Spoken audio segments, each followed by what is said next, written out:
আমি Sabbir. Confined space কি আজ আমরা এটা বোঝার চেষ্টা করব। ওশার ডেফিনিশন অনুসারে কোন একটা স্পেসকে আমরা কনফাইন্ড স্পেস বলতে হলে তিনটা ক্রাইটেরিয়া পূরণ করতে হয়।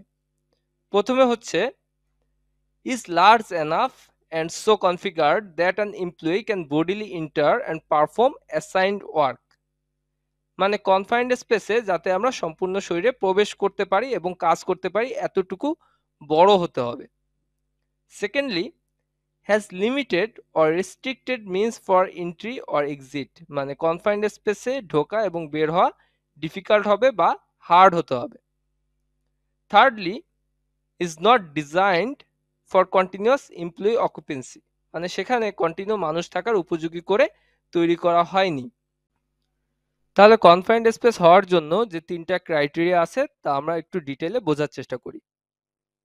প্রথম ক্রাইটেরিয়া যেটা ছিল is large enough and so configured that an employee can bodily enter and perform assigned work, মানে একটা স্পেস কনফাইন্ড স্পেস হতে হলে এটা পর্যাপ্ত বড় হতে হবে যাতে সেখানে আমরা প্রবেশ করতে পারি এবং আমাদের উপর অর্পিত কাজটা আমরা করতে পারি। এখন কনফাইন্ড স্পেস যদি পর্যাপ্ত বড় না হয়, যে আমরা সেখানে প্রবেশই করতে পারতেছি না, তাহলে সেটাকে আমরা কনফাইন্ড স্পেস হিসেবে বিবেচনা করব না।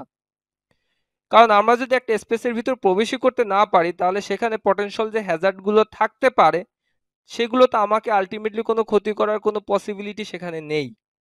সেক্ষেত্রে এটাকে আমাদের কনফাইন্ড স্পেস হিসেবে কনসিডার করার কোনো প্রয়োজনীয়তা নেই। সুতরাং প্রথম কন্ডিশন অনুযায়ী আমাকে এমন একটা স্পেসকে কনফাইন্ড স্পেস হিসেবে আমরা কনসিডার করতে পারবো যেটা হচ্ছে পর্যাপ্ত বড় হতে হবে যাতে আমরা ওটার ভিতরে প্রবেশ করতে পারি।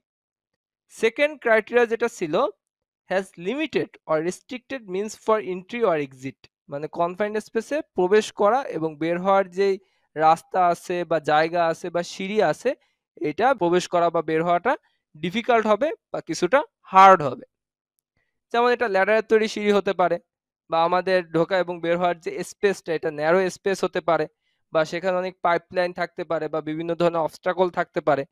যেটার কারণেই হোক কনফাইন্ড স্পেস হতে হলে এটা ঢোকা এবং বের হওয়ার যে রাস্তাটা আছে এটা হচ্ছে ব্যবহার করাটা ডিফিকাল্ট হতে হবে।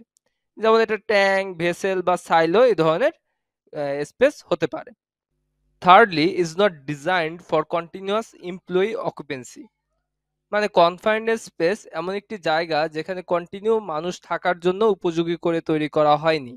মানে সেখানে হয়তো লাইটিং এর ব্যবস্থা নেই, ভেন্টিলেশনের ব্যবস্থা নেই বা মানুষ সবসময় থাকতে পারে না, এমন একটা জায়গাকে কনফাইন্ড স্পেস বলা হয়। এক্সাম্পল হিসেবে আমরা বলতে পারি সাবমেরিন। সেখানে পর্যাপ্ত স্পেস আছে যাতে মানুষ এটার ভিতরে ঢুকে তার যে অ্যাক্টিভিটি গুলো আছে এগুলো পারফর্ম করতে পারে। ওখানে ঢোকা বা বের হওয়া খুবই রেস্ট্রিক্টেড, খুবই ডিফিকাল্ট, কিন্তু ওখানে মানুষ কন্টিনিউ থেকে তাদের কাজগুলো পারফর্ম করে, ওখানে মানুষ কন্টিনিউ থাকতে পারে, এই জন্য সাবমেরিনকে আমরা কনফাইন্ড স্পেস বলতে পারবো না। কিন্তু যদি এমন কোনো স্পেস হয় যেখানে মানুষ কন্টিনিউ থাকে না, যেমন একটি সাইলো হতে পারে, একটা ট্যাঙ্ক হতে পারে, ভেসেল হতে পারে, হপার হতে পারে, সেক্ষেত্রে তখন এই স্পেসটাকে আমরা কনফাইন্ড স্পেস হিসেবে কনসিডার করতে পারি। সুতরাং আমরা বলতে পারি যে কনফাইন্ড স্পেস হতে হলে টোটাল তিনটা ক্রাইটেরিয়া আমাদের ফুলফিল করতে হবে। এই তিনটার একটা ক্রাইটেরিয়া যদি ফুলফিল না করে সেক্ষেত্রে ওই স্পেসটাকে আমরা কনফাইন্ড স্পেস বলতে পারবো না। ওশার ডেফিনিশন অনুসারে আশা করি এখন থেকে আমরা কনফাইন্ড স্পেস চিনতে পারবো। এছাড়া কনফাইন্ড স্পেস এটা পারমিট রিকোয়ারমেন্ট আছে কি নেই এটার উপর ভিত্তি করে দুইটা ক্যাটাগরিতে ভাগ করা যায়, permit required confined space and permit not required confined space. তাহলে কি কি ক্রাইটেরিয়ার উপর ভিত্তি করে আমরা একটা কনফাইন্ড স্পেসকে পারমিট রিকোয়ার্ড বলতে পারি অথবা নট রিকোয়ার্ড বলতে পারি, এই নিয়ে পরবর্তী ভিডিওতে আমরা আলোচনা করার চেষ্টা করব।